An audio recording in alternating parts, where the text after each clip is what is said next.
This is the final word, Pakistan Daily, coming to you from a sunny afternoon at the National Stadium in Karachi. Everything's sunny here. It's always sunny in Karachi. Well, it was pretty sunny for Australia today. Let's find out what happened. I'm Geoff Lemon, that's Adam Collins, Hello. and he's going to tell you all about an entire day's Test cricket in the space of 30 seconds. A day where a lot happened. Australia added 51 in 9 overs this morning. Pat Cummins went bang, bang, bang. Then he declared. Pakistan lost 1 wicket before lunch. Shafiq was run out by Mitch Swepson on debut. After lunch, the real action started. 6 for 62, principally via reverse swing. At one stage, Stark was on a hat-trick. He finished with 3 wickets in the session. They all got involved. All the 3-seamers had some fun with the hooping ball. They finished off the job, bowling out Pakistan for 148. They were in the lead by 408, but elected to bat a second time rather than enforcing the follow-on. They're 81 for 1 at the close of play with Labuschagne and Usman going nicely. They lead by 481 or something like that. And tomorrow it's going to be all about what happens when they declare and Pakistan have to bat for a second time. Oh, 40 seconds. You've blown it out. A lot happened. You had a lot of wickets to go through. Did I get it right? Did they lead by? I think you got it right. Enough. The only thing you didn't say was Australia made 556. Yeah, you would have required someone adding the 51 in 9 overs to the 505 for 8 overnight. I did. Yes. There was that assumed knowledge. Yes, you've got to do that yourself. We're not here to spoon feed you on the final word. We are here to make you do your own digesting, which we've had some issues with ourselves over the last couple of days. When you're bringing up a piece of raw onion 24 hours after you ate it and you're like, how are you not digested? Like, I recognise you. You're that piece of raw onion. Anyway, Australia, they started this morning and I think we thought they're just going to bat until they're out, because why would they still be batting otherwise? But Pat Cummins obviously had 550 in his head, hit 3 sixes, got him to 556, made 32 not out, did he? And Mitchell Swepson had a little bat. He made 15 not out. Schweppo. Why does everybody say Swepson? Because of Schweppes. Because of Schweppes. It's absolutely the brand. If you're listening out of Australia, this will mean nothing to you, but the 80s and 90s are Schweppescence and Schweppes classic catches and all the rest of it. I find it very hard to say Swepson because of Schweppes. And Schweppes is a harder word to say than Sweps. It is, and yet we all volunteer to say it. It was a brand of soft drink. If you're unfamiliar with it, they made lemonade, and they made it in those nice glass bottles with the condensation on the outside and the bubbles on the inside. Oh, slaked your thirst. I wonder if Schweppes still exists. Send us some money. Schweppescence. Look, Swepson with no Schwepp. You know, he hit a boundary. He made 15 not out. He looked pretty happy out there. Mitchell Stark got out early. But, yeah, Pat Cummins hitting some sixes. That was good to see in itself. Dingers. He's been very sort of cautious with the bat the last couple of years and hasn't made many runs, and since he batted so well in 2018 at times. But on they went, 5-5-6. And then Pakistan came out. They got to 26, the opening partnership, I think, from memory. And they batted for a while, and he thought, well, this is just going to be more of the same today, right? They're going to grind along today. They might lose a couple of wickets, but it's pretty hard to take them on this pitch, blah, blah, blah. Maybe day 4 is when things will break up and start to move. And then the run out, the little dart, the little throw by Swepson, the direct hit, bang. And then after the break, I mean, Azhar Ali comes down the wicket and plonks Nathan Lyon for 6 down the ground. And they did this in Rawalpindi successfully. And then Imam says, well, I'll do the same thing, put the pressure on the premier spinner, all that. And he cluffs it and he hits it to mid-on. And suddenly it opened up. It did. This is the mistake they didn't make, or the fortune they had perhaps last week at Rawalpindi, where they never made a big mistake at a dreadful time when they were batting. I mean, it's not as though they didn't lose a wicket, but it's just like how they lost their wickets. It never felt problematic. Today it did. Either side of lunch, that run out Swepson. He bowled 1 over before that, so I suppose that nervous energy had been expelled, and the 15 not out that he made with the bat. Is that a half opportunity, something like that? And that's he tings the down perfect the stumps. start for a debut bowler, though, isn't it? Get to bat first, so you get to do your weakest suit at 11. No one's expecting anything, and it goes okay. And then you contribute in the field before you really have to get into your work. Well, that's right. So I think it was the first ball after his first over was completed, something like that. And after that, the game really did open up. And you refer to that turning point where Imam Al-Haq tried to replicate what Azhar Ali did, and it just didn't come off. I get the logic, but when those things don't come off, you have to wear the repercussions and be described as having stuffed it up. And they get that opening. At that point, it's 45 for 2. Now, that doesn't seem like an irreversible situation, but when you've got 556 that you're going after in the first innings, that feels like it may as well be 2 for none. And then the ball starts reversing, and credit to Pat Cummins. Perhaps the most important intervention of the day. Lyon bowls that 1 over, gets a wicket with the last ball of it, and then Cummins bowls the next over, in at Babar Azam, hits him on the pad via the inside edge. Otherwise, it was taking all 3 stumps out. And Cummins is like, hang on a minute. this is reversing already in the 20, let's call it 22nd over. I'm getting Stark on straight away. Even though Lyons has taken a wicket, got to get the big left armour on, and then all hell breaks loose. It's only within 20 or so minutes that they get 2 in, 2 balls. Azhar Ali steering a catch to Cameron Green, who took a blinding catch so close up due to the pitch here at Karachi. The slips cordons are inching closer and closer, and there's Green plucking one out of the air. And next ball, Fawad Alam, who had to wait some extraordinary amount of time to participate in this test series with the bat, has his front pad blown off first ball, and Stark's on a hat-trick, and he's ever so close to completing it as well, much as he was at the MCG late last year. And then from that point forward, it's about a disaster limitation for Pakistan, and they weren't able to achieve that either. They did not limitate the disaster, if you will. That was a disaster of a sentence. Things just kept going wrong. It was Azhar Ali playing. I mean, he played a booming cover drive at one that Stark reversed away, and he missed the outside edge, and then he did the same thing in the next over and took the outside edge. You have to learn. You're 37. You have to learn. Mitchell Stark, the thing that he does when he's reversing it, because he's a left armour, is he reverses it away. Yes. We always think about reverse swing as hooping in to a right-hander and hitting middle stump or hitting them on the toe. Reversing it away makes it's a different kind of challenge. Especially around the wicket. Yeah, because he comes left arm around, angles it in, and then away it goes. And so he picks up nicks to the cordon like he did in Durban in 2018. Yep. Remember Duplessis and Tunis de Brain and Absolutely. a couple of others edging off after those ones that go away. And then he's got the left-hander, Fawad Alam, who gets the one that comes into him, and he's got that open stance. And, of course, everybody got stuck into his stance. Oh, well, he wouldn't have missed that if he didn't shape up like a weird clown. You're like, yeah, he's got such a weird stance that he's made 500s in his Test career. I mean... Yeah, that he was in the ICC Team of the Year last year, that he made 3 tons, including one here at Karachi. Yeah, obviously can't pat. Very effective obviously player. Weird stance. I mean, he missed 11 years of his career with people saying that. Give the guy a break. You can get out first ball when you've got a hooping, reverse swinging ball at 145 clicks from Mitchell Stark. That just happens sometimes. Yes, and it did happen on this occasion.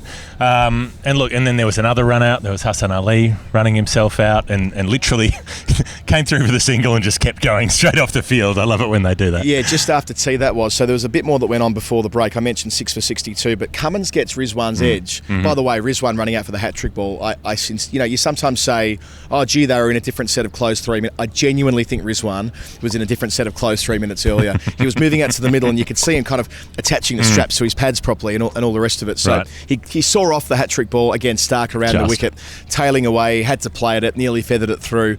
That would have been very special not to be. Then he edged one that was going straight to Carey, but Smith dived across him at first slip and palmed it over the top of Carey. Yes. Then I think the next ball, he defends it back down the pitch, and Mitchell Stark picks it up and lawn bowls it into the stumps, like a bit of draw on the shot.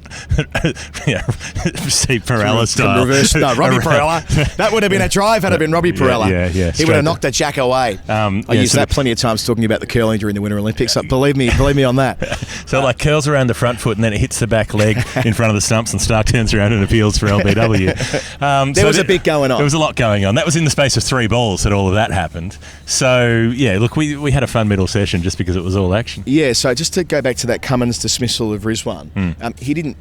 Well, he did appeal. Sorry, that was the conventional one. Carey reviews later. What I wanted to note about that, Bharat Sundaresan, who filled in for you yesterday, made this point.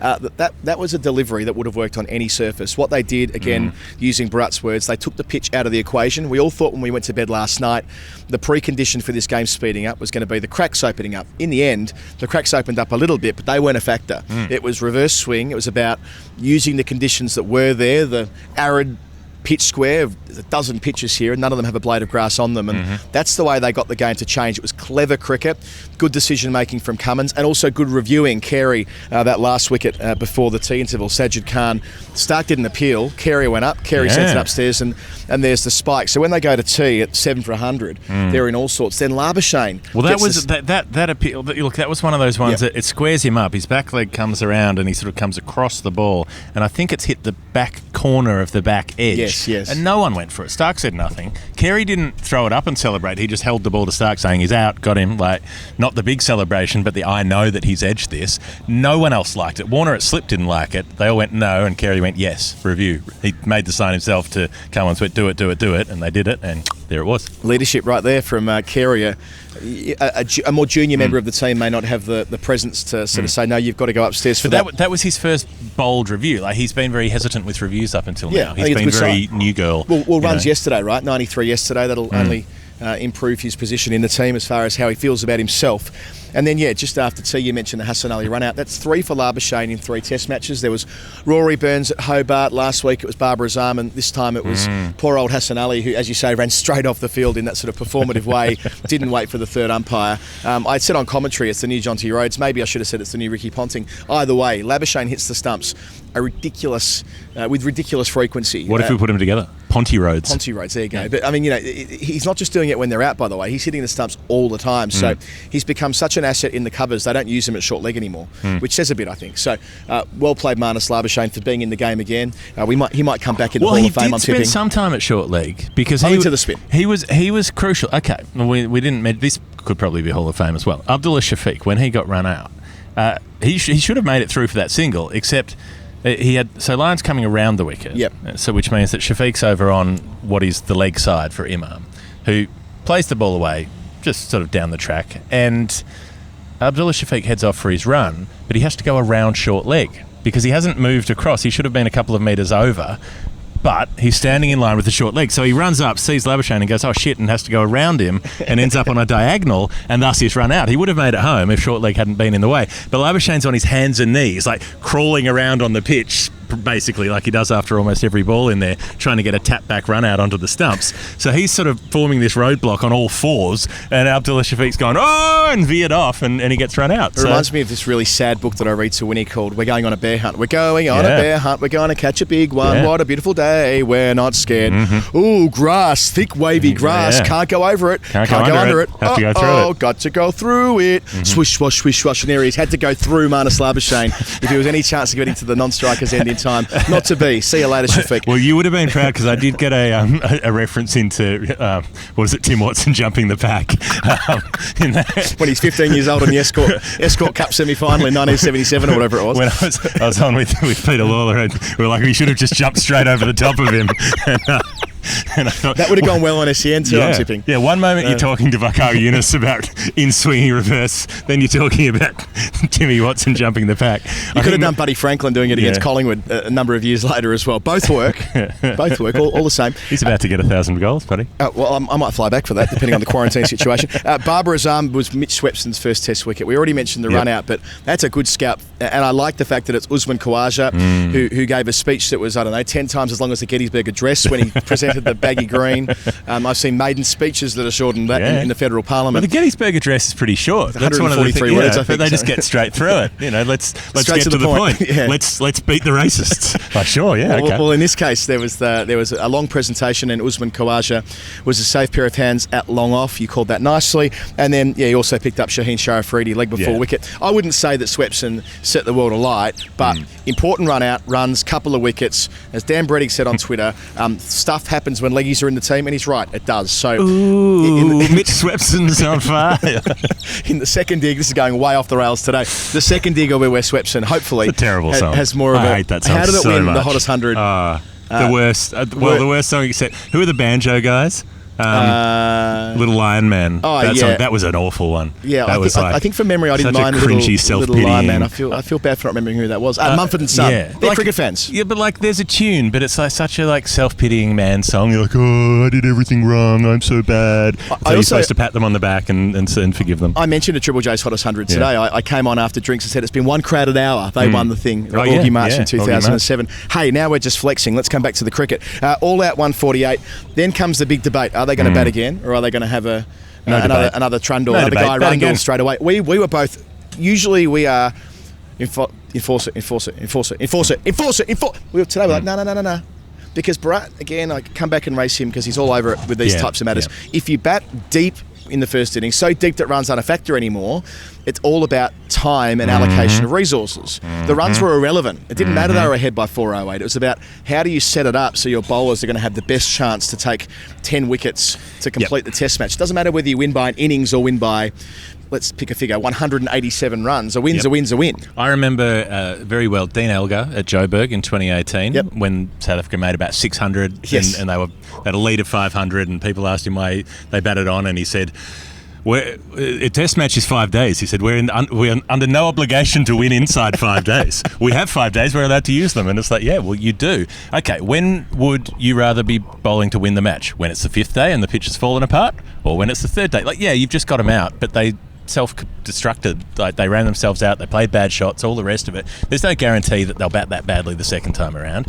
When you put your quicks on with the new ball after enforcing the follow-on, they're already in their 3rd spell because they bowled 2 or 3, well, their 4th maybe. They bowled 26 overs between them by that point, Cummins and Stark. And you're saying, start again, please, and be as good as you were. And that means that if the other team gets through those first couple of spells, suddenly they're into their 6th and their 7th. Whereas you give them half a day off, you give them that extra time to rest and to get back into it, you guarantee that you will not be batting on the last day if something freakish happens. And even if you set 100 on the 15th session on this pitch, it could be really difficult. And you guarantee that your opposition's going to be bowling last. And people say, well, why not have more time to bowl them out? If you have more than 5 sessions, and the sports scientists and the people who know about this stuff will back this up. If you have to bowl more than 5 sessions at them, you will be bowling terribly, and your fast bowlers, your leading bowlers, will not be bowling anymore. They'll be too tired. If you can't bowl a team out in 5 sessions at the end of a match, there's no point having more time because you won't be able to get them out. Yeah, there are times when the follow-on makes sense in the match situation. This clearly isn't one of them, and the science that you raise as well, or the sports science that we hear occasionally from those who are in the business, and I think it was a fairly sound decision. And yet there'll also be a bit of the Kolkata 2001, a reminder to some of the more parochial reply guys on Twitter. I promise you, Steve Waugh had 8 opportunities to enforce it after Kolkata. He did it all 8 times and they won all 8 test matches. That is not a thing. Australia stopped implementing the follow-on as often when they learnt about the way that bodies work a little bit better. And that's what we saw today. It's a resourcing issue. Another test match in Lahore next week, open and shut case. What it does do is create this junk time period. No one really enjoys watching what we did for the last 15 or so overs this evening. That's not the best of Test cricket, but we got that in the middle session. So, you win some, you lose some. Labuschagne, I think, is 37, Khawaja 35, maybe the other way around. Neither player will have time to reach 3 figures, so we can probably squash dreams of Khawaja reaching twin tons. I mean, if Khawaja teed off today, he would have needed to have teed off today. They'll bat 10 overs tomorrow, maybe, not much more than that. They'll give themselves. I think they'll bat a bit more because, 5 sessions would be more than enough. I reckon they'll bat an hour. He made a quick 100 in the second innings at the SCG. He would need to replicate the second innings at the SCG. Okay. He could do it, but the point is they're not going to bat for longer than about 50 minutes or an hour because they'll get, let's say they replicate the declaration from today. That means after 20 overs, the session where it's done the most by way of reverse across the 3 days, they'll have the ball that's 20 overs old and that's when it's been reversing. So on that, I reckon, you're looking at, at best 40 or 50 minutes, something like that. And then they're back at it. So they'll end up 70-something each not out or some version of that, and they'll be happy and they'll shake hands and they'll walk off and they'll inflate their average as they are entitled to do in a situation like this. There are plenty of days when you walk out on a green top or on a bunsen when you're on a hiding to nothing. This is not one of those. Why not? Why not put a few in the bank? A Hall of Fame is a Hall of Fame time. What happened today that was Hall of Fame worthy? I took some notes. Can I thieve yours? You wrote it down. Well, I wrote it down, but you said it. So Fawad Alam, 329.1 overs in the field, then 264.4 overs watching them bat, and he was before out there. He got in, before he came out for the first time, and then he got lasted one ball. So that's yours, I suppose. Mine was Labuschagne. I mean, cricket, it is a horrible game, horrendous sport. Remembering he dropped a catch last week too. At least he took a catch tonight to get rid of David Warner. I felt some relief for him. With the ball in Australia's innings, let's disregard all the lovely work from the primary seamers. I love the fact that Labuschagne talked Cummins into having a trundle seam up. The guy is unbelievable. He gave me the big. Pete and I were down here on the balcony this morning, and he the big thumbs up, the peace signs. He was so happy after sooking it up most of day one. If he wasn't a cricketer, he'd be selling aluminium siding, and he'd be moving bulk. Like he would be shifting vast quantities of aluminium siding. No, he's a happy man at the start of the day, and he'll end the day a happy one too for having gotten the bowl, executed the sharp run out, and not out 30-something at the close, where Australia end at 1 for 81. The lead is, as I say, I think it's 489 or thereabouts. It doesn't matter. The runs aren't important right now. That's probably where we should wrap it up. Thanks for your company. Thanks for watching. Thanks for sharing the podcast around and about. If you really like what we do, send it to your friends. Why not? You can do that. You can share it online. You can watch on YouTube. We're on cinematic mode again tonight. You can see this beautiful grandstand behind us. You can red and yellow and green and purple and all my the rest beautiful of it. Ansett Australia shirt. T-shirt. Original. A ground. Late 90s vintage. Yeah, stunning ground here. So for all of those reasons and many more, subscribe on YouTube and watch us there. And that's it. Final Word Daily, Pakistan Daily. Adam and Geoff will be back tomorrow. Patreon.com/The Final Word if you really like us. Till tomorrow. Ta-da.